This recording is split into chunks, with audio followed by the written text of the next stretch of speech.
Yeah, so we were really lucky to get that first session across the line, and yeah, such a good turnout. I think it did impact a little bit with people's movements, and we had a really good group there. It does feel it was only yesterday really that we were there, but it was quite some time ago now.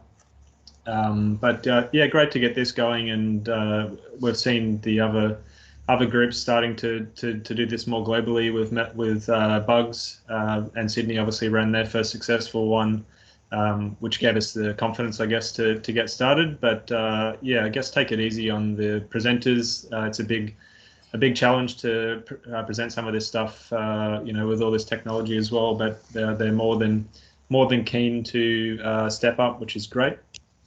So a few tips with the virtual meeting side of things. First of all, we are recording this meeting, and the speakers are happy with that. I have muted everyone's microphones. We'll keep it in mute just to start with at least, and we'll have questions at the end of each section. If you are having any issues with your bandwidth, try turning off your own video at least, and you might get some performance there. That's just a suggestion, particularly for the attendees.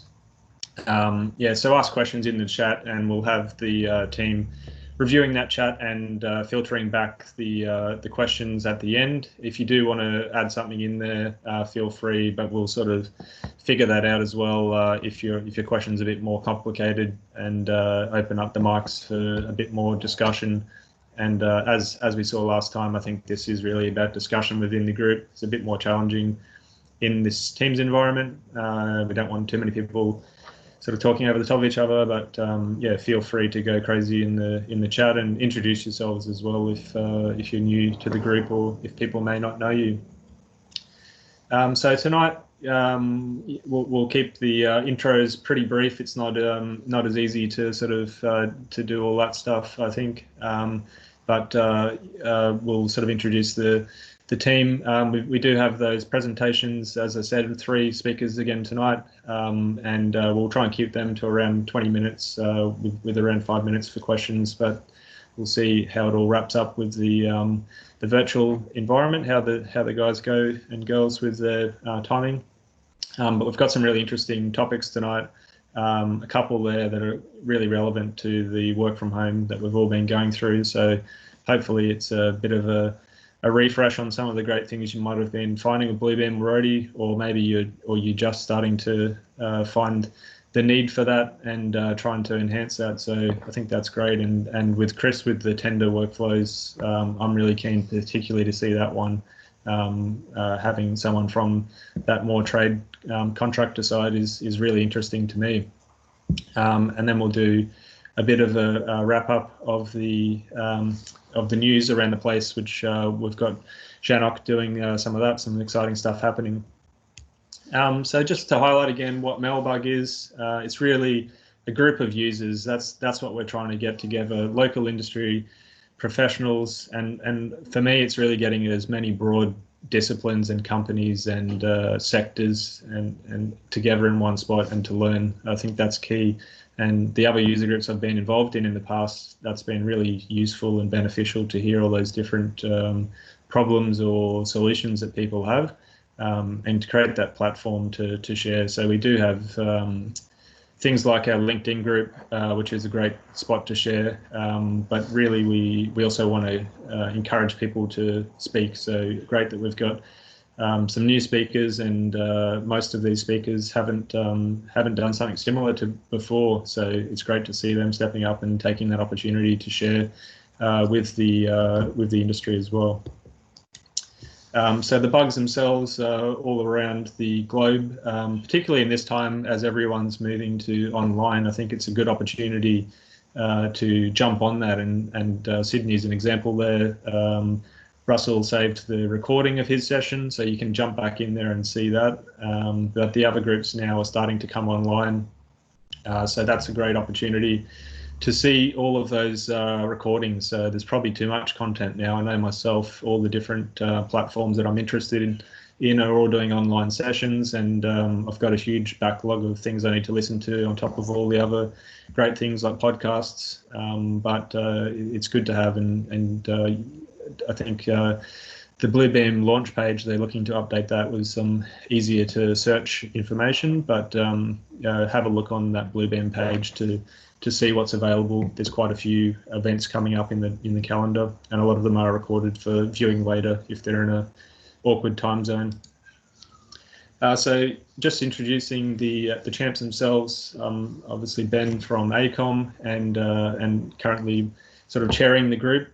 And then our other committee members, we have Sinsing from CPB, Lachlan from ACOM as well, and Shan. Oh, we didn't update that slide, sorry Shan, but he's since changed employers, and Shan has been looking after the speakers to date, particularly with some of his contacts. So he's definitely the person that will be chasing you up if he thinks you've got a great idea to talk about. I didn't get the final attendees just yet, so I don't have the updated companies, but this is just a selection of the type of companies that we had attending in the last session. And as I said, really great that we've got such a broad mix of consultants to suppliers, to contractors, and even some education through the universities and so on. So really exciting for me to see that, and I think it really opens the different opportunities that we have to learn from each other. One of the great things that we've got available tonight, and we've also got on this session, is Deepak's new book. So we do have some prizes available that Deepak will make available. A book for you guys to download for those lucky people that win that prize. So we will draw that at the end of this evening. Just waiting for enough people to join the meeting, and then we'll draw that prize. But yeah, it's a really fantastic book. I know a couple of our team actually have already purchased that. They let me know they were pretty excited. Some really great content in there, and yeah, I'll be keen to take a look myself. But yeah, we'll draw that later in the evening. So yeah, as I said, we do. Oh, sorry, Frank. Frank doesn't quite look like that. First mistake there, and obviously Shan as well. But yeah, the speakers tonight, we have Chris speaking first, so I'll get you ready, Chris, to start presenting, but I'll just introduce that. So Chris is going to speak particularly around the tender workflows that he's been able to adopt at Metaflex and through the Bradflow stream. I'm not even exactly sure what Bradflow does, so I'm definitely keen to understand more of that myself. But from what I've heard, it's quite a nice workflow that's been developed. So I'll hand it over to yourself, Chris, to get started with your part of the session. No worries, guys. Can you all hear me? Yep. Excellent. So my name's Chris. I work for the Reese Group, especially in their Metalflex division, and I look after Bradflow for the New South Wales ACT. What Bradflow is basically commercial air conditioning. So in commercial projects, so hospitals, hotels, office blocks, anything that is deemed commercial, I do the estimating for our contractors and customers on behalf of the group. So what we've done with, I heard Zoe from Mind Systems, she's been amazing, has actually helped us create a workflow and a tool set. So I'll just share my screen with you guys, and I can basically run through it with you guys real quickly. So what we found in estimating was there was a need to increase productivity. So when I took over the role that I currently reside in, estimation was done what I'd like to say the good old-fashioned way. We printed out the plans, which, as most estimators know, costs a lot of money. We'd sit there with a highlighter, we'd go through it, write out a handwritten markup, and hope to God that you wouldn't get a revision, because that would include printing out new plans, going through it all over again, and for me, the time was the factor I didn't have a lot of. So being that I was the person looking after New South Wales ACT, I'm the only person at this point. And what we've managed to do with the help of Mind Systems and Bluebeam is account for, I can do roughly the same amount of work as our 4-person team in Melbourne. So it's been a huge, huge advantage. And the abilities that we've built into Bluebeam have actually, there are other projects that are stemming from it, which will increase the productivity more. But unfortunately, that is a little bit of a trade secret. But what we're doing now is something that anyone can do in Bluebeam, and we're more than happy to share it. So what we've got here is just a typical plan. This one is of a commercial car park. And what we've done is basically created a tool set that helps us identify the grills very quickly, and then allows us to export that in a known file set. So what I'll do here, sorry guys, I normally work from dual screens, but this is just my laptop, so it might be a bit distended. So what we've got here is a typical grill. We've got a known size, and we know it's an egg crate grill. So this is a tool set that we've made. Egg crate's a perfect example of where we've got more information in the back, and I can show you guys as we go along. So what we're going to do is select these 2 grills, and then through the use of custom columns, we can go into our markup, select the egg crates. And this is where the workflow really takes its form, is when we go into the properties, what you'll find is we actually have these custom columns here. So what we can do very quickly is select a product that's in our known database. And then we can also select products that contribute to it. So this one, for example, is only a standard grill. There's no box, there's no flex, but for the sake of the demonstration, what I can do is I'll pick the closest grill. What I would normally do in this case is I wouldn't actually select a grill. In the box, I would type in the size, and I would just add with OBD, because in the commercial aspect, we need to put a pose blade damper, which is something that just limits the air behind the grill, to make sure we get the right flow throughout. So that's how I would normally do this. But where our workflow really shines is if we actually select inputted products. Now these products can be inputted into Bluebeam quite easily. It's all Excel based. So to change, to update products, to add product codes, is just editing an Excel file and importing it. So Zoe and Shan can help with that, I know that.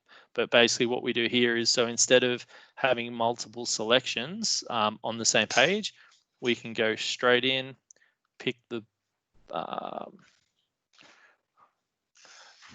we have just built these not long ago, so excuse the fact that it doesn't have everything in there. But we can very quickly create, pick the grill we want, pick a box, and then pick the flexible duct that we want to run with it. And then this will export the 3 products with our codes that are in our API. And this one at the bottom is even more special, is that we can actually select the meters of flex that we want per this selection. And then we can export this out into the CSV file. What we're working on at the moment, which I'll try and explain it without giving away company secrets. Basically, we're working on a system where that exportation of the CSV file will go into another system, which will basically generate a quotation for us. So 2 of the biggest things that we identified with the estimations is the takeoff of the markup, which Bluebeams help us immensely. We can do a lot more than we ever could before. And then the other part is obviously operating our API to generate a quotation for the contractor. Being the use of Bluebeam and the use of our other system, we can now seamlessly take a step that would have taken up to a day, maybe more, we can trim that down into maybe an hour to 2, depending on the size of the job. So it is really, really worthwhile using the time to create these workflows. For us, it's taken, we're looking at a factor of 5. So from what we used to be able to do manually, we times that by 5. So if you're talking, 10 tenders a week, we can now punch out 50, and that's on average. So for us, it's been amazing. And I know this is only a very short demonstration of it, but if you take into account multiple pages for a commercial tender, multiple items, multiple products. So for example, we've just got a few different products here that are, again, in commercial air conditioning. You can quite quickly, make your job very, very quick and simple. Another thing that we can do, if this plan will allow me to, is using the search function. Say, for example, 300 liters a second. I know it wasn't going to do that. So basically what we can do in the search function, we could search for a certain grill. So some grills on jobs have a unique indicator, say S1, S2, etc. We can search for that. Once we find a grill, which is normally highlighted, I will use this in space of search because search doesn't want to work for me. What we can do is basically use, so imagine we've searched for this product and we know that's a swirl grill, for example.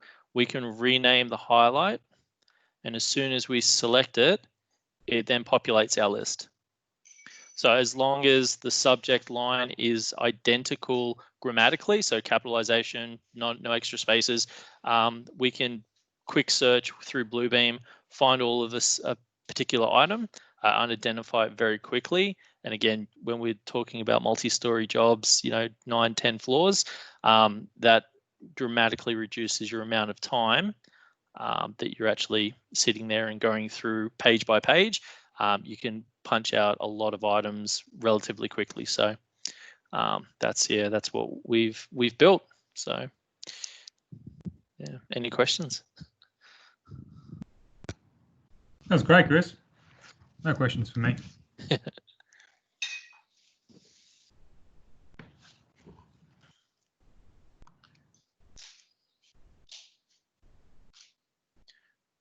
Okay. Questions in the chat, Teams chat. Oh, there we go. Can you then overlay the work you have done in Bluebeam? And yes, so with Bluebeam, we do use revisions. When we do get a revision, I generally do the side by side. So I can see my marked up one and the non-marked up. It also has the ability to, once we mark up the file and save it, all of that information is saved into the PDF. So we can then send that back to the customers and they can see on their own plans what what we've allowed for. So the transparency for the customers is great as well, that they can see all the grills and everything that we've allowed for. So function with the custom columns. I haven't tried using the quantity link function with the custom column. I don't understand, Lachlan, what the quantity link is. It could be something we could use. I haven't used that before, I don't think. Hi, Chris. Sorry, Lachlan here. Yep. That's fine. I was just wondering, quantity link is like something that's newer in the newer version of Bluebeam, or the extreme version of Bluebeam, that allows the information you have in your columns below to be automatically linked to an Excel file. And I haven't really found a use for it, but I thought that in this kind of instance that it might be something that that you might have trialed, but if you haven't, all good. Yeah, I know at the moment with the tool sets, we've used Excel files and imported them into the custom columns. Yeah. And what we found, well, Zoe found, is that because we have a lot of products that are similar, so for example, flexible ducting is something that goes through all of the different tools. What we found is that because the description and the part number was identical, Bluebeam actually didn't like that. So if I created a tool set for, say, egg crates, and I put the part number and the description, when I tried to import that for, like, say, swirl grills, it had an issue. So what we found is all we had to do is in the description, the part number could remain the same. We put a unique identifier, just 2 letters at the end of in the Excel file. So we could multiply the like just basically copy and paste, a dozen times, and we just made sure we added a unique identifier for whichever tool it was going into, and Bluebeam accepted that fine. So that's one hiccup that we had that was pretty easily overcome. Yeah, that's really good, because I think it's often those little bits and pieces you find out as you go along that is the really quite useful stuff to be sharing with this group, I think. So thank you for that. No, that's fine. One of the things that, I have very ambitious projects, being working for the Reese Group. One thing I'd really like to do is that I know there's a lot of estimating consultants that do designs. And one thing that I'd really love to do is reach out to these people. I know there are a few in the MelBUG and in the SIDBUG as well. The tools that they use to design, if they're using Bluebeam, I'd love to get a unique identifier into what they're selecting, because I'm just see the flow through when it comes to me is that I'd have all of their unique identifiers built into the PDF that it would basically do my job for me. And it's not, from what I see, it's not any extra work for them. They're using these programs anyway to select the grills. It would just be some sort of identifier in the tool sets that they use. That, I'm not asking, put my part numbers in there, although that would be great. But just even the descriptions, if they were an industry standard and embedded in the PDF, I just see that as a quick and easy solution for a lot of estimators that are using software like this. So sure. I'll throw it out to anybody else having any other questions.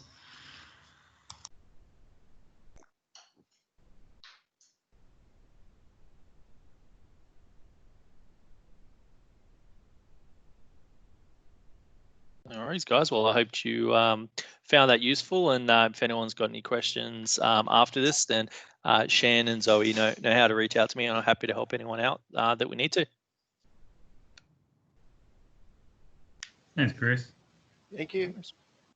Yeah, great. Thanks very much, Chris. I think that's really, really interesting. It's a bit to get your head around with the customization of the markups and populating that data, but I am seeing a lot of people leveraging that. It's really, bringing some of that Excel type functionality into the software. And yeah, there's a lot of possibilities, I think, with that application. And then once you're adding APIs through to other solutions, I think that's the future of all of this automated kind of workflows and minimizing that duplication that we would have had before.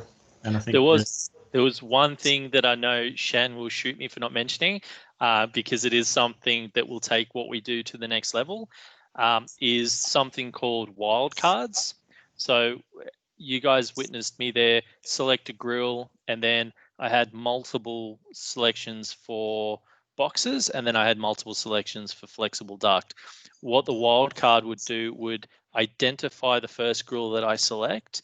It would then only give me the boxes that fit that grill, and then from that from that box would then only give me the size of flexible duct that would fit that box. So again, we have different insulation factors, but rather than going through 20 selections, it would basically give me 3 or 4. So I know Bluebeam wildcards is something that I know people have asked for in Bluebeam, and I think for the for what we do, it would make things even quicker for a program that already makes it 5 times quicker than what we used to do. Being that it basically selects the next product you need, I think that'd be great. So great. That sounds really, really promising. All right, so now we're going to switch over to Frank. So if you want to load up your screen share, Frank, I'll introduce that. Yeah, so Frank's going to share a little bit on the Bluebeam sets functionality. So I'm pretty excited about this one. It's something that was at the start of my Bluebeam journey quite a few years ago now, and something we've sort of been working on for quite a while at ACOM. So we've got Frank presenting on that, and Frank's one of our senior modeling team members that does manage this sets process on some of our largest projects. So it'll be good to see some of the journey that the team's been on using sets. So I'll hand it over to you, Frank. Thanks, Ben. That's the correct picture there. So that's actually what I look like, but you know, Lachlan also looks just as good as me. So welcome everyone, and thank you for joining us tonight. My name's Frank, as Ben said, and I'm a senior building structures modeler. Try saying that 3 times. And tonight I will be talking to you about Bluebeam sets. So what are Bluebeam sets and what can they be used for? Simply, a set is a group of collection of documents which allows multiple users to view, mark up and share individual PDFs as though they're a bound document. So more specifically to our building structures team, we use sets to communicate and collaborate the design process and documentation process between engineers and drafting modelers via PDF drawings. I might actually flick over to Bluebeam and just show you what a set actually looks like. So this is the file, this is a set in a BEX file extension. Basically, this is where you have single PDF drawings all located in the one document. So when you double click and open that, this is what you're presented with in Bluebeam. You can see here all of our PDF drawings are all in the thumbnail here, ready to be opened and used as necessary. So I'll just go back to my presentation. So why did ACOM start using sets? Basically, we wanted to find a more effective and efficient workflow when it comes to documenting and communicating markups to each other, and also to have a better collaboration with internal and interstate colleagues, also while continuing to remain a paperless office, which is obviously good for the environment, and we were already a paperless office, so we wanted to continue that workflow. Our previous workflow was to mark up single PDF drawings and send them through to each other via email.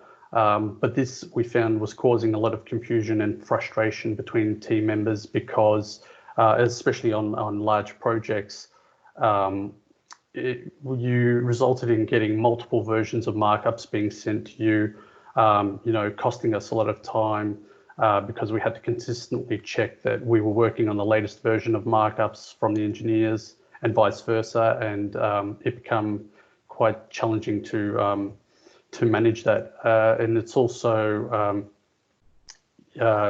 trying to keep track of all those markups. It became quite difficult, and also you're double handling information when you don't need to be.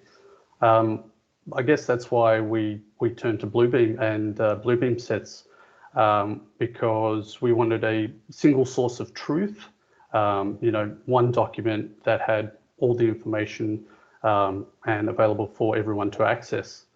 At ACOM, we call our Bluebeam sets the master set because pretty much, like I said, it houses all of the relevant and current information all in the one document, and everyone can access it. We first adopted it on one of our bigger projects, which was Melbourne Park Precinct, which some of you might know, that's where the Australian Open takes place. We decided to test our master sets on this size project because of its size. It was it's quite a large project, and there's hundreds of PDF markups and spread across 2 or 3 different offices. We chose to test it on that and see how it would work, keeping track of our markups, distributing work to our interstate offices and our other teammates, and just keeping teams up to date with the current and latest information. We found that we were developing the efficiencies that we were seeking. So the advantages of using sets, so it is a live document, being PDF, so changes can be conveyed instantaneously, and navigation of large sets of documents and batch hyperlinking. So I think I will demonstrate what I mean by these 2 points. I'll just go back to Bluebeam.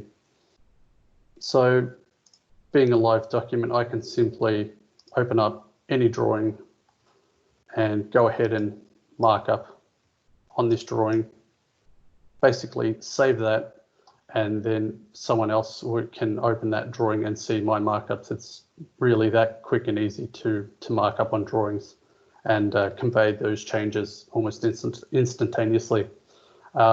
With batch hyperlinking, it's pretty much a function in Bluebeam where you can, instead of having to manually rename and renumber every single PDF drawing in your set, you can pretty much just select the batch hyperlink button, and then that allows you to select a region on your title block, for example. And if I'm wanting to name all of these drawings, list their sheet titles, I can simply select this area with the batch hyperlinking tool, and that will basically read whatever is in that that field that I select on that sheet, and open all the PDFs in that set, read whatever's in that field, and then it will assign those titles to each individual PDF drawing. And the same can be done with a sheet number as well. I simply will select this region for Bluebeam to read. It will go ahead and read all the drawings in the set, and whatever it finds in that field region, will then assign it as the sheet number. That's basically what those 2 points are. And other advantages are, of course, digital advantage of easily copying and pasting markups directly into Revit. For example, excuse me, text from that engineers may have, comments or large amounts of text. Rather than us retyping all that text, we can simply copy and paste it into Revit. So that just allows for quick and easy workflows. Also makes collaboration on projects easier between colleagues. Like I was saying before, with our interstate offices, we can rely on the single source of truth, which is the master set. We can collaborate with our interstate offices and know that they're working on the latest set of markups as well as ourselves, and we can easily check to see what work has been done between each other. Also, we've got issue and revision tracking, and previous completed markups are all housed in the set as well. So we can, I might actually demonstrate what that is. So in a set, you can have multiple versions of the same drawing, just to see how they progress. So when an engineer marks up a drawing, basically you have the latest version of a drawing here, and this has no markups on it. However, if you wanted to go back and see previous markups that had happened on this drawing, you would simply go to this arrow, select that one of the previous drawings. As you can see, there's a big superseded stamp here to let you know that it is an older drawing, and you can see all the markups in here. Currently they're all green, which means they've been completed. I'll go into the color coding a little bit later down the track. but this just goes to show that if you ever need to refer back to previous markups, you can easily do so just by the click of a button and opening up that previous drawing. Again, like I was saying before, reduces confusion with markups and minimal management is required between teams.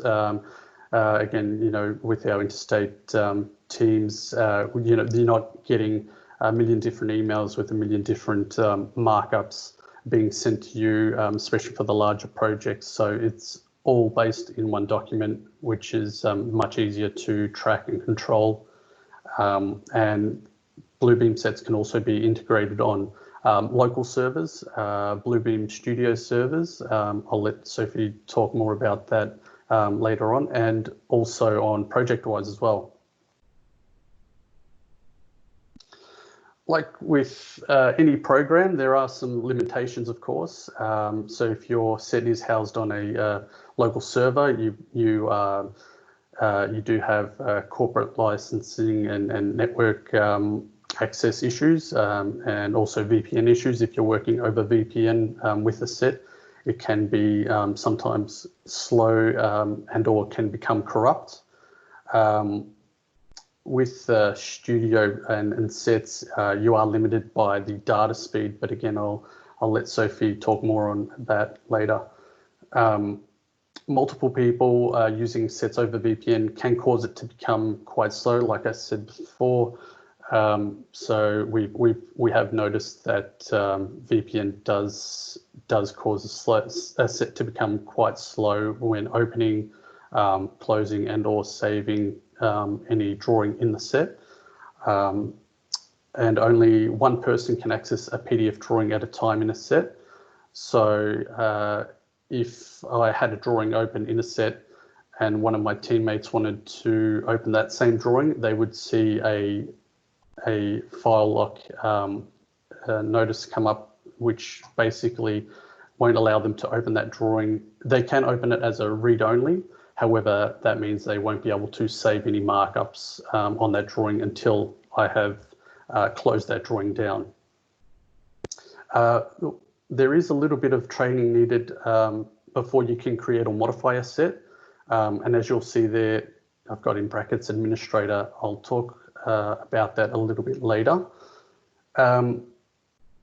We found at ACOM that it's best to make a new set at every milestone achieved, whether that be after a prelim issue, design development, or a tender issue.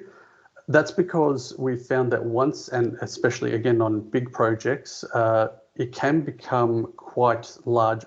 There's a lot of markups and drawings in a set, and it can become corrupt, especially with the bigger projects. We find that it increases the chances tenfold of becoming corrupt, and you do lose a lot of markups and a lot of work. And we have lost a little bit of work in the past, so we've learnt the hard way on that one, unfortunately. Also with Bluebeam, you do have a review license and an extreme license. So the differences between them are obviously the cost associated with them, and also some functionality. So with a review license, you can open and mark up on a set or any drawing in a set. However, if you wanted to do the batch hyperlinking like I showed you before, you do need an extreme license for batch hyperlinking. So we have assigned basically all of our drafting modelers as administrators, which is what I was talking about before. That's because, again, extreme licenses are more expensive than reviews. So to sort of minimize that cost, our drafting modelers are responsible for creating, modifying, and keeping a set updated. And so engineers aren't responsible in doing that. And also drafting modelers are also need to make sure that the set is well maintained and working so that everyone can continue to access it. Along with sets, we decided to create a color coding system to help us distinguish between engineering comments, reminders, drafting comments, markups, and completed markups. I'll give you an example of each one to demonstrate what they actually are. So a markup is pretty straightforward and simple. Anything that's in red is called a markup, and that's ready to be drafted in Revit. Pretty straightforward and easy. Whereas an engineering comment or instruction is basically anything, again, in red would be drafted. However, the modeler would need to pay attention to the blue. That's obviously an instruction for me to draw this wall at 200 thick and also to change this beam to a 300 PFC. So I would go ahead and do that in the model. However, I would not add these comments into the drawing itself. With reminders, similar to like comments, this is just a reminder that the engineer needs to check the bolt sizes before I can add this note into the drawing. So again, anything in red would be drafted. This will eventually be drafted, however, only once it's turned to red, once it's turned to a markup, pending the bolt size is checked. Drafting comments, like with engineering comments, modelers may have comments for engineers. As you can see, I've got comments for Lachlan to check what beam size this is and to give me a size, and also the size of some bolts that to connect that. So that's just a good way of communicating back and forth to each other through the master set. And finally, the completed markups, as you can see, are all green, which basically means it's drafted and it is ready to be back-checked by the engineer. I'm going to demonstrate as well. Along with the color coding, we realized that, especially for new people joining the organization, we found that sometimes you know, they were overloaded with information and sometimes they couldn't remember what colors were for what purpose. So we decided we would also create a little button to help people with that. It's called a status button, and basically all the colors that I've just gone through are associated or are listed in here, and basically all the colors are in here as per what I had just described. So as a reminder, it would turn to pink. If it's a comment, it'll turn to blue, a markup red, and drafting comment orange. So that's just a really quick and easy way to for people to remember that. And also, if you have a whole page of markups that you want to change the status of, you can quickly go ahead and it's really quick and easy to do that. Basically, that's all done. So bang, changes it all. That's really it from me. So does anyone have any questions?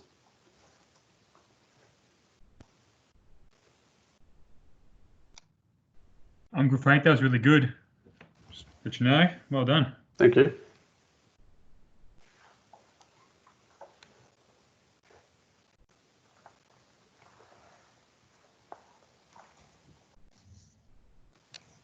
Many people using sets out there? In ACOM, lots of people, everyone, I think, yeah. There you go. You got a question here. How are the statuses set up? Good question. They run through macros, I believe. I think, Locke, you might be able to answer that better, but I believe it's through macros. Yeah, I can grab that one, Frank.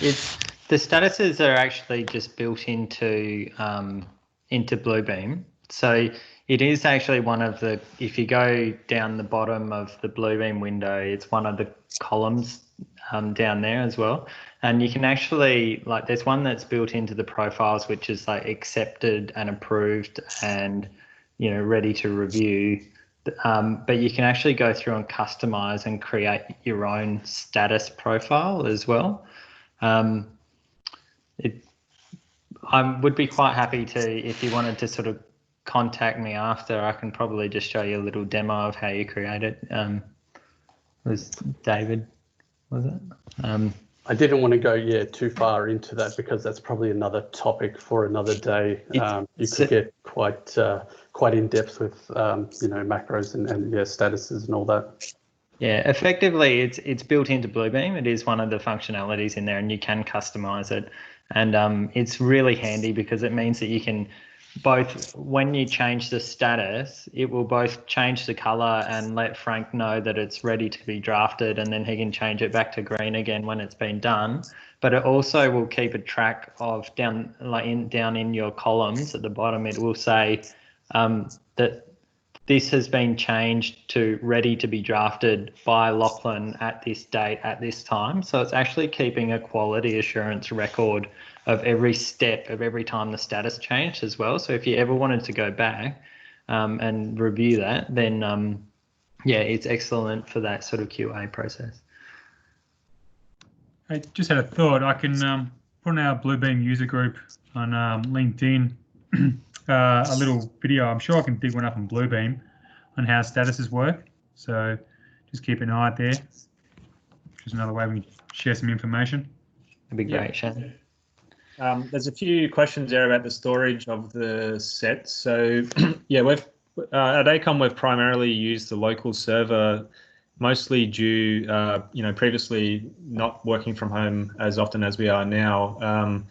So there is a way to use sets with Studio, but that is a little bit tricky. There's some correspondence out there from Bluebeam about how to activate that. There's a few switches you have to make in the configuration. But what we've found with it is that when the team is working in the office, generally, the latency for the US servers for the Studio files is quite slow.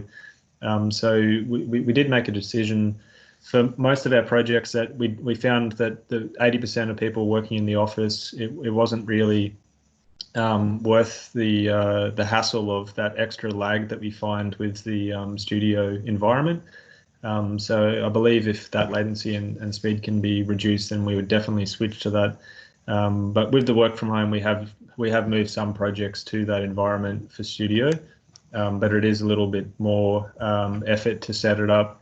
What Frank, I suppose, didn't go into fully was that batch and the slip sheet functionality.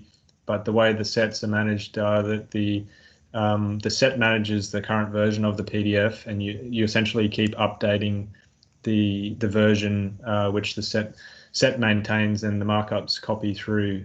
So the folders are the record. So the PDFs need to remain in the same folders, and then that's how the set kind of manages those links, I suppose. So the slip sheet functionality is the key to the set, that you're managing those paths through the set file. They're all in the way we manage it is that they're all in separate subfolders for the issues, and that's where the issues come around the stability of the set file. Like Frank said, some jobs can run for 2 or 3 years, and you certainly wouldn't want to maintain one set file over that period. So there's probably a lot more areas that you could go more specifically with the sets, but as a general overview, I guess that's a starting point. You can definitely get more in depth with it. Yep. And to Abdul, yes, this session will be recorded. That we'll send a link out after.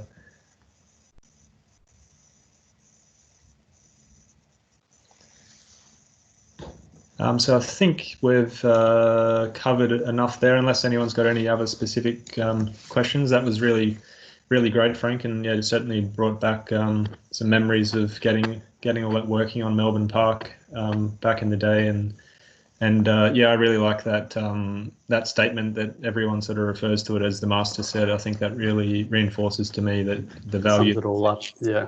That ability to jump back to the last markups, that's really been a game changer for the teams to know where the data is, and getting rid of those emails.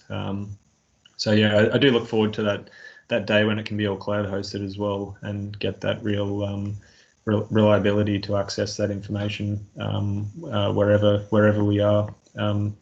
So the other extension is the BIM 360 through the Prime account, which is another alternative. But again, US hosted PDFs. So some of the data speeds and latency is an issue there as well. So yeah, thanks very much, Frank. That was great. So Bluebeam Sessions is the next topic actually. So that was specifically what we wanted to speak about tonight, because they do go sort of hand in hand, but you can't necessarily use sets with Bluebeam Sessions. So Sophie from Robert Birds will be getting into how they use sessions tonight as well. So that's quite a good and relevant topic. So we'll hand it over to Sophie now, if you want to connect your presentation up.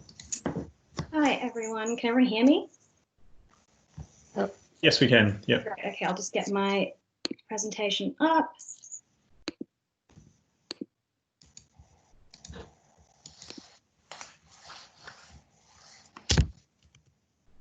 Can everyone see me? Yep. Perfect. Okay. Good evening, everyone. My name is Sophie Weir. I'm a structural engineer at Robert Bird Group here in Melbourne. Thanks for joining me tonight for this webinar. I'm here to talk to you about Bluebeam Studio.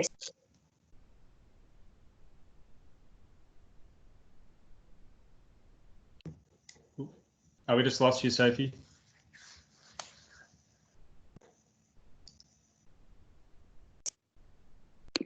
Are we back? Yep, you're back. Great. Okay, where did we lose me? Right at the beginning? Yep. Sorry. Okay. I'll just start at the start. I'm here to talk to you about Bluebeam Studio Sessions, which is a really great collaborative tool for Bluebeam users. And I'll just tell you a little bit about my experience using it as a structural engineer. I know most of you have probably spent the past few months struggling through online conference calls and screen sharing. And I think it's fair to say that since we've all been working from home, it's been a pretty steep learning curve. And especially now, we're all searching for tools that make collaborating with our colleagues just a little bit easier, which is why I think Bluebeam Sessions is a really fitting topic for tonight. Okay, so tonight I'll cover three things. Firstly, what is a Bluebeam Studio Session? For those of you who aren't familiar, I'll just go through what this tool is. What can you use it for? What can this tool do? I'll cover a few examples of ways I personally use Bluebeam Sessions and what I've found helpful. And finally, how does it work? Together, we'll go through how to set up a Bluebeam session, a few of the different features, and I'll give a few tips about how I use them. Okay, great. So let's just get started. What is a Bluebeam Studio Session? I know you're all pretty well versed in using Bluebeam Review. It's just the PDF editing software specifically designed for us here working in the AEC industry. Studio Sessions are a tool within Bluebeam, which allows users to collaborate with team members or other consultants on a project, or within a software we all already know how to use. A Bluebeam user can set up a session containing anywhere from just a single PDF or hundreds of PDFs, and invite their team members to view and add markups to these same PDF documents. These markups can be made together in real time or individually at any time while the session is open. Everyone in the session can add comments to the same documents at the same time, as well as view all of the comments made by all of the other session attendees. This means you can review documents and comments without the need to download, save as, mark up all your changes, and then email revisions backwards and forwards. I found it can be a really useful tool for a number of things, namely coordination exercises between different consultants on a project, shop drawing reviews, or even online meetings, since you can add comments in real time and follow the movements of other users working within the session. I found it can be a pretty handy tool, especially in these times when we're all working from home. So to give you a better idea of how this tool can be useful for you, I'll go into a little bit more detail about some of these examples of ways I use it. Yeah, we'll just go through a few ways how I use sessions. Firstly, as I just mentioned, something I personally find Bluebeam sessions helpful for is coordination exercises between different consultants on a project. I'm a structural engineer, so that involves a lot of working with architects, builders, services engineers, whole groups of people. This can really be handy for any task that requires input from a whole bunch of different parties. What we're looking at on the screen now is an example snapshot of a session I used from a couple of weeks ago. Just quickly for context, this is from a project I'm currently working on, 405 Burke Street. It's a 40-story commercial project that's currently in construction here in Melbourne. So what we're looking at this floor, there are a couple of changes to all the sort of services on the level below. They wanted to run some extra vents and pipes through the steel beams and concrete slabs. So of course, this requires input from myself, the structural engineer, architects, builders, to figure out how we could accommodate all of the changes that the services wanted to make. As I'm sure you can understand, coordinating the requirements of all these players is a pretty big task. So to handle this, the builder for the project set up a Bluebeam session with this PDF, which is just one of the typical floor general arrangement plans, and invited all of the relevant consultants to comment. As you can see here, we have a bunch of different comments in different colors from all of the different relevant parties. We were able to comment backwards and forwards until we could reach an agreement on how to tackle this design situation, and everything was all approved by the client. Using a Bluebeam session for this had a number of advantages over the traditional methods of tackling this task. Firstly, this removed the need for us to email backward and forward revisions, overlaying sort of individual markups from each of the different consultants. It was a quick, clear, easy way to collaborate on this design situation. Secondly, we all had the option to either access the session simultaneously or completely independently. And considering it's usually pretty difficult to get all the members of a construction team to be available at the same time, this was an easy way to share our ideas without having to coordinate everyone's complicated schedules. And finally, one of the key things for sort of more QA reasons, since the sessions keep a clear record of all of the comments and all of the markups, all the changes made within a session, we have a complete record of this for future reference if we need it. Okay. Another task I use Bluebeam sessions for on a weekly, if not daily basis, is shop drawing reviews. As a structural engineer, it's not uncommon for me to receive shop drawing packs from steel fabricators or precast concrete contractors with hundreds upon hundreds of individual drawings. Every single one of these drawings needs to be reviewed not only by myself, but by a number of other parties, usually, architects, builders, other engineers, all who are going to have their own input and their own comments. This is obviously a tedious and fiddly process. So this is where Bluebeam sessions we found to be really helpful. What we typically do is, or the builder or whoever's sending these drawings will add all of the shop drawings needed for review to one session and invite all of the relevant consultants to add their comments. There are obvious advantages to doing it this way. This means there's no need for each individual consultant to download every single individual drawing in these packs of hundreds of drawings and individually review these drawings and re-upload them with their comments. And since everyone is in the session together, consultants are able to view one another's comments while they're reviewing and respond to each other and adjust their review accordingly. When previously everyone did their reviews independently, sent them back, and then there was a sort of backwards and forwards if any of these comments contradicted one another. And then again, when the review is complete, as I just said, there's no need to compile and then compare each party's comments. All of that hard work's already been done for you. Everything's on the same document. Okay, so now I've covered a couple of different ways you can use Bluebeam sessions, how I use Bluebeam sessions. I think it's probably best we just jump right in and show you how it works. Okay, so how does it work? Here you can see the Bluebeam window. Should look pretty familiar to all of you. To host or view a Bluebeam session, step one, you've just got to log into Bluebeam Studio. Setting up accounts pretty straightforward if you don't have one.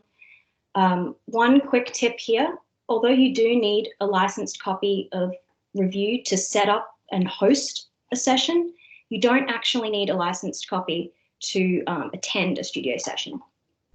This can be really handy because if you set up a Bluebeam session for, say, a client or other consultants working on a project and they don't ordinarily use Bluebeam, they don't actually need a licensed copy. They can just access the session you set up and make comments using view mode, which is completely free. Anyway, once you've signed into Bluebeam Studio, you can set up or join an existing session by clicking the little plus icon up in the studio panel. If you click New Session, this window here will appear, prompting you to set up a few things.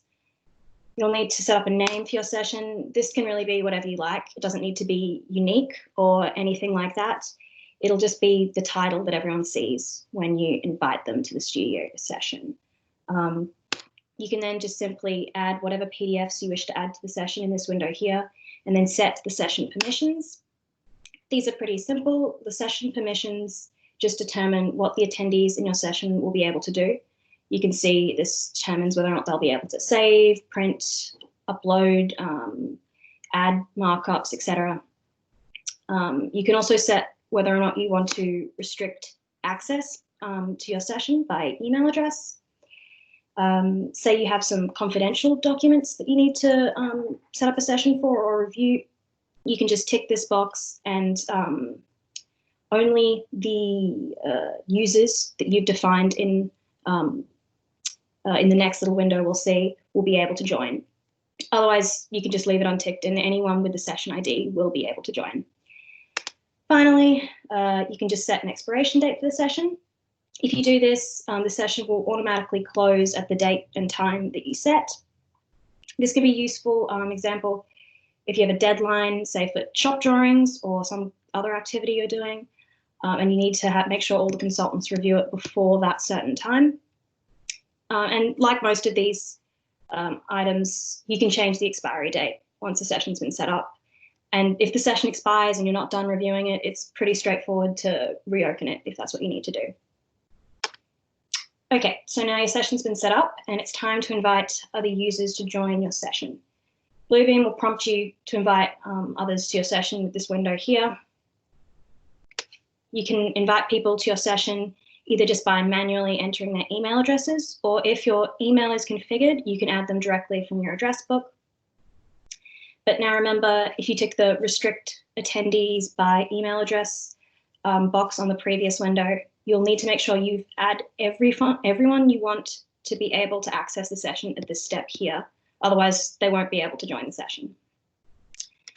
Note down here, it says the session is limited to 500 attendees. Personally, I've never had more than probably 10 or 20 people in one session at a time. I've just never found a reason to, but this is what Bluebeam says is possible. It seems to work fine for about 10 or 20 people.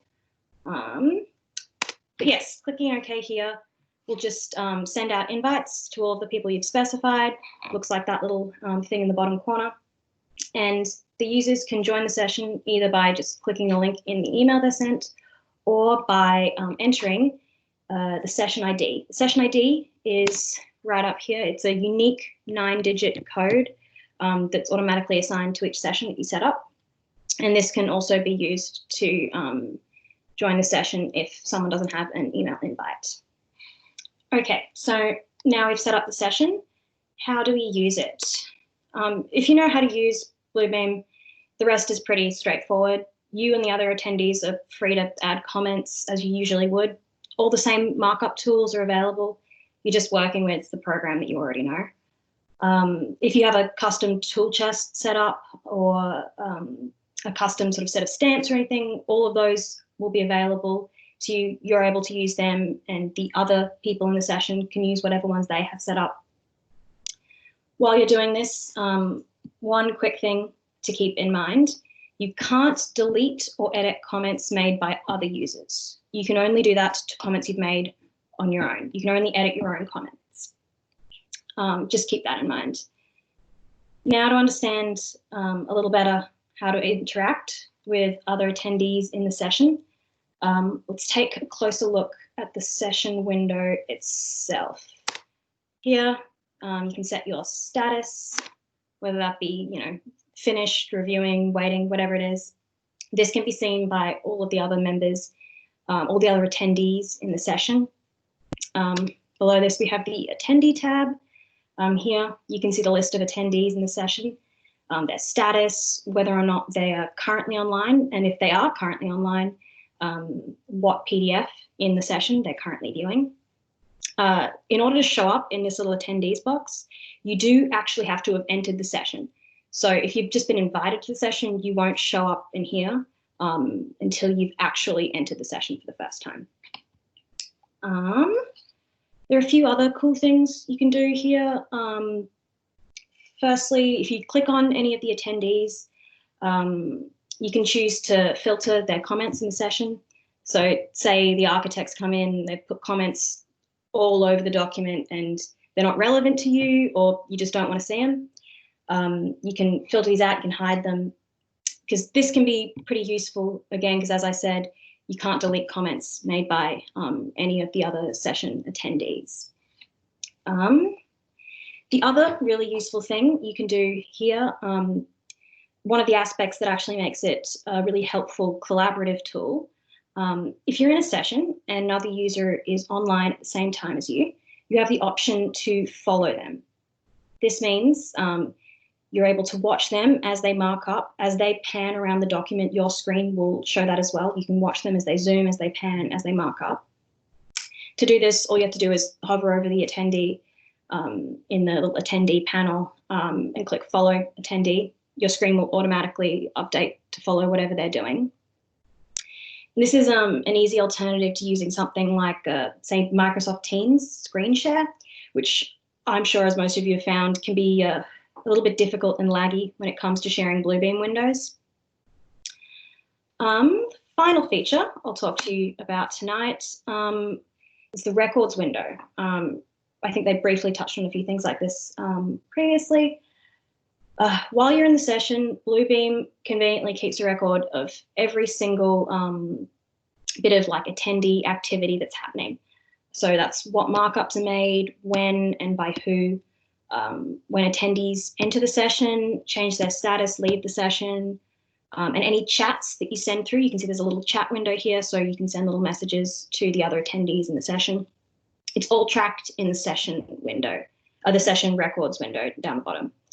The records also like hyperlinked, so you can scroll through and click on a certain markup, and it will it'll jump you over to the section of the PDF where that markup was made, or where what that user was viewing when they sent a certain chat, which is really great. And then when the session is finally over, you can automatically create a report that includes not only all of your PDFs and the markups from all of the different attendees in the session, but also this record.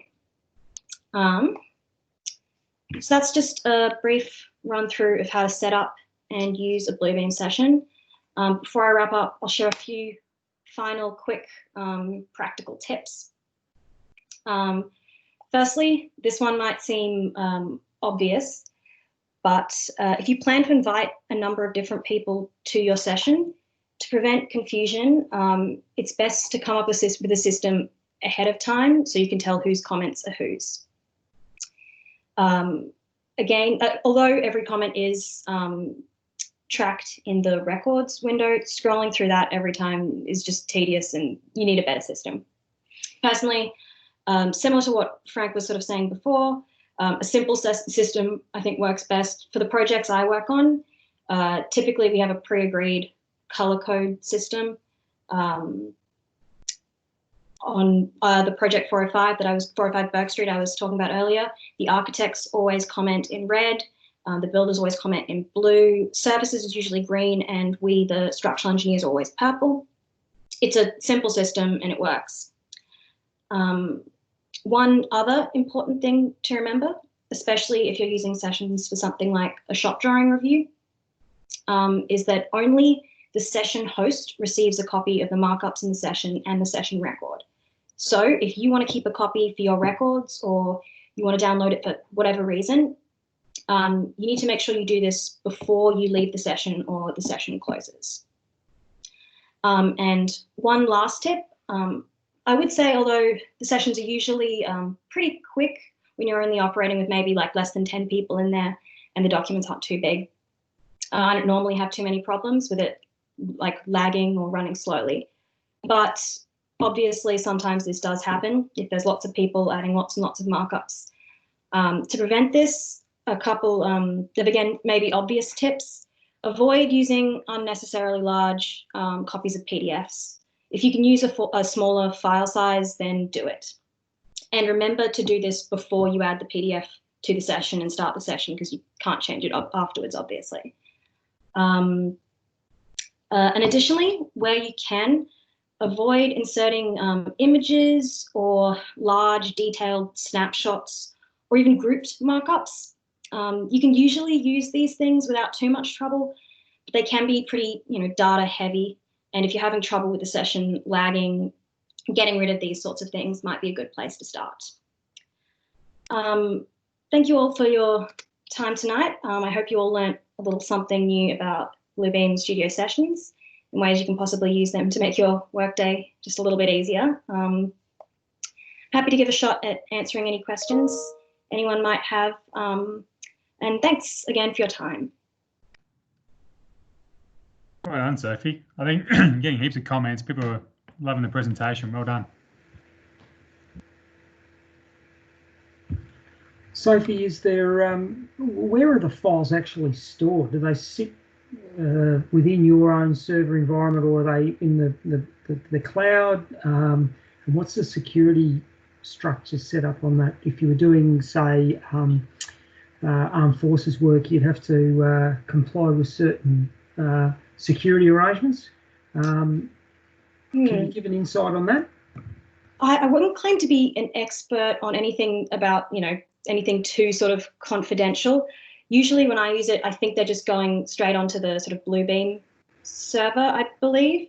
I'm not sure if someone else, I think you can set it up so that they're going off your own servers with, whatever privacy you need. But I'll be honest, I'm not a huge expert on how to set that up. I'm not sure if someone else could speak to that.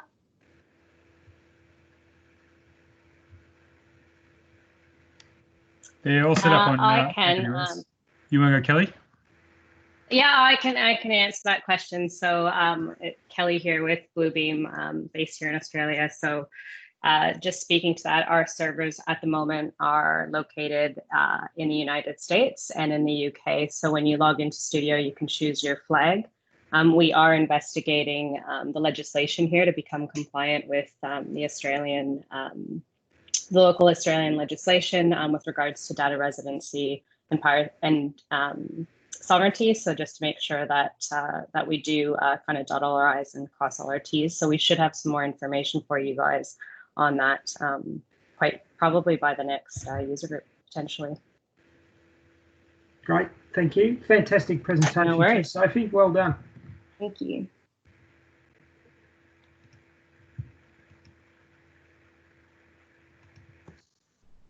Yeah, I guess, Sophie, from myself, do you, tying in with Frank's talk, do you guys use sets and then pass it through to sessions, or you're mainly just concentrating on Studio and sessions without set?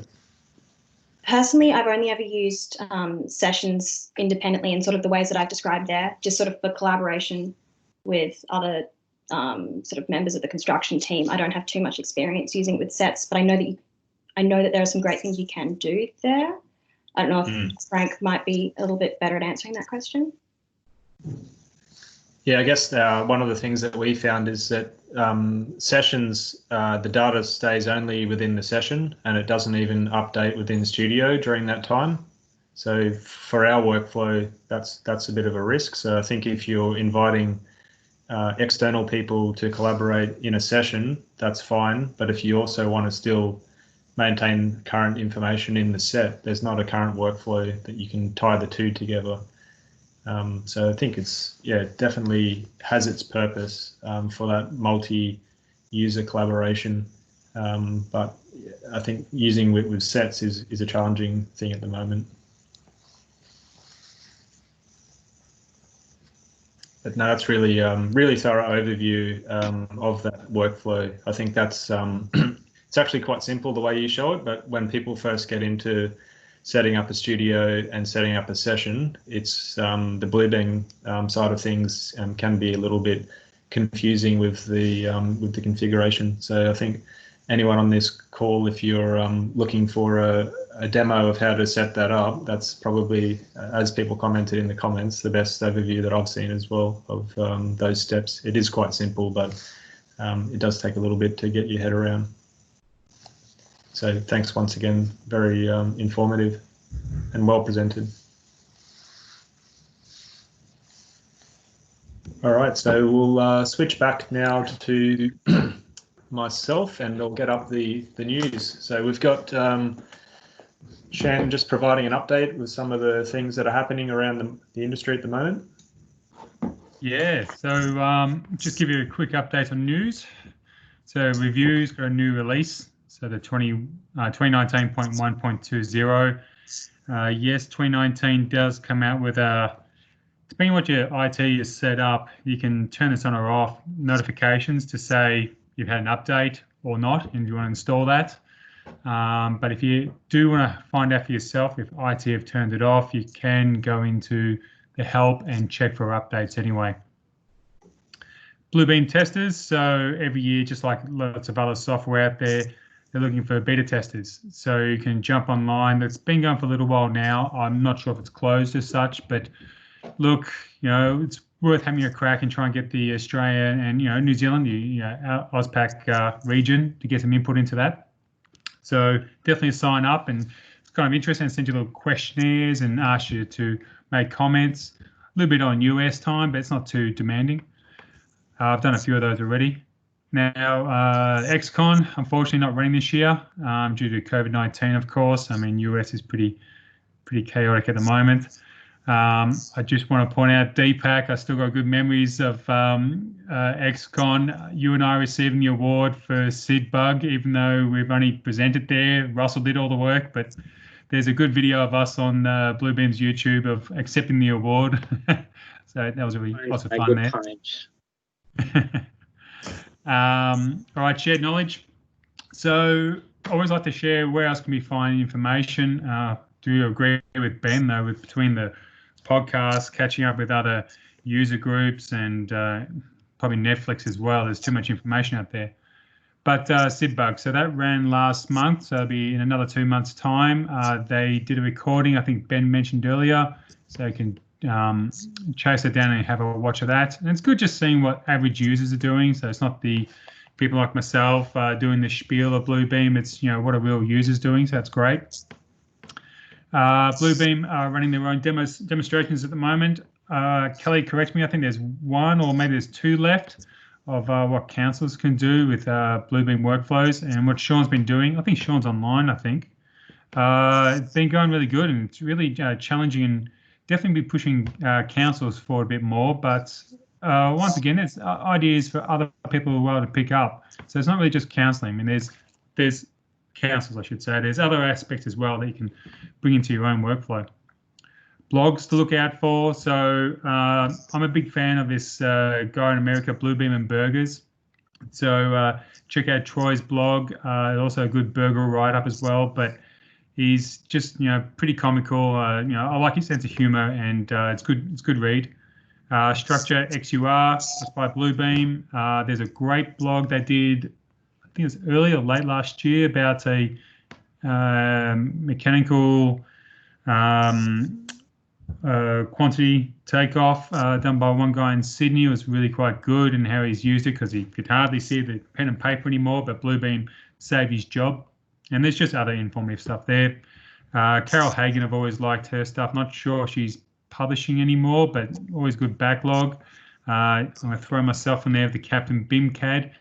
But look, any other ones you're reading, guys, that you like, share it out here so other people can pick it up and just get the base knowledge up. Bluebeam's Facebook page, I've been jumping on that a fair bit. A lot of the Americans asking lots of questions out there, which is always nice to read and glean the information out of it. So make sure you jump on there as well. Lastly, Someone's been, what about Project Atlas? No, Kelly can answer that one. MelBUG. So the next one's in 3 months' time. We'll be looking for more speakers. So another 3 speakers. I will be chatting to somebody possibly about Quantity Link, but look really interested in just what you people have. So if you think you've got a great workflow, yeah, please reach out to any one of us, and we'd love to hear you guys speak. All right, that's enough for me. Put it back to you, Ben. Thanks, Shan. That's great. And yeah, don't forget to use the LinkedIn group for sharing. I know Russell likes that to share what's happening in Sydney as well. So that's available for people to share blogs and any interesting they're seeing with Bluebeam. So now we're to the registration prize, and yeah, so I've run a list of the current attendees, and so you have to be here to get that, and I've run a randomized check there, and I've got a couple of links there which we'll send out in the email. It's always hard on these things, but if you do look up Deepak's name there, it does go to his own website, which gives you the link there to buy the book. There's an Australian store that you can purchase through, which I think he recommends if you are interested. Otherwise, it is on the US Amazon as well. But yeah, we've got some good attendance numbers here tonight. I'm sorry for anyone that may have found it a bit challenging to find the link. The Eventbrite was not that straightforward, which we realised a bit late this evening, but great to see everyone made it. So the names that I've drawn out just with a randomised Excel, I've got Giovanni, who's claimed one of those, and also the second name that we had was Abdul. So I think they're still on this session, but I've got your contact details as well, and I'll be in contact with how to claim that fantastic book that I think is pretty useful. We've already had a few comments in there tonight that they've already got that and referring to it to follow up on some of the stuff that's been shown tonight.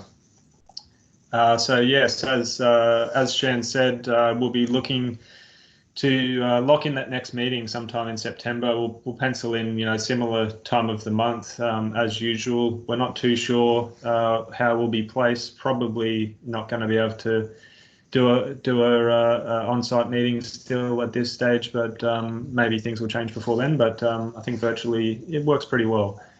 So we're really keen to understand who wants to present, as Shan said. So if you do have anything in mind, get in touch, but otherwise he'll definitely be chasing you up if he thinks you've got something that would be useful to share. And yeah, that LinkedIn group, really great network to catch up with people as well. And we'll try and get that survey out. I'm not sure if we got that out last time, so I'm keen to hear how people thought this went for next time. And a couple of links there. As mentioned, these slides will be shared as well as the video. So we did use last time the Studio Sessions actually to share that out. So that was a link that went out that people can access the content. So I'd be keen to hear anyone's thoughts on that if that was useful. We do see a bit of data around who accesses that information actually. So and I thought that was a useful way to get people involved in trying Studio Sessions as well. So we'll try that again this time, but we'll also have that content available on Studio for people to access the materials. I think the last one did expire, so if you are interested in collecting that again, I'll include the first session materials in the link as well, so everyone can see both sessions there. But otherwise, that's pretty much the wrap, and we're spot on time, which is pretty good. I would like to invite everyone out for some drinks and some pizzas like we did last time, but obviously we're not doing that now. So I think it's probably good timing anyway for everyone to grab their dinner. Hopefully you've got something organised and yeah, think about maybe putting in something to present next time. So yeah, once again, thanks everyone for attending. Some really good attendance, and I think you'd say some really good speakers tonight, which is fantastic. And once again, thanks to Chris, Frank, and Sophie for putting that effort in, and to all the committee team, and obviously Bluebeam for supporting this as well, and Deepak, don't forget to check out that book that he's released with such fantastic information. So thanks everyone. Thank you. Thanks everyone. Thanks for coming. Thank you, guys. Thanks, everyone. See you. Thank you, everyone. Thank you. Take care. See ya. Great presentations.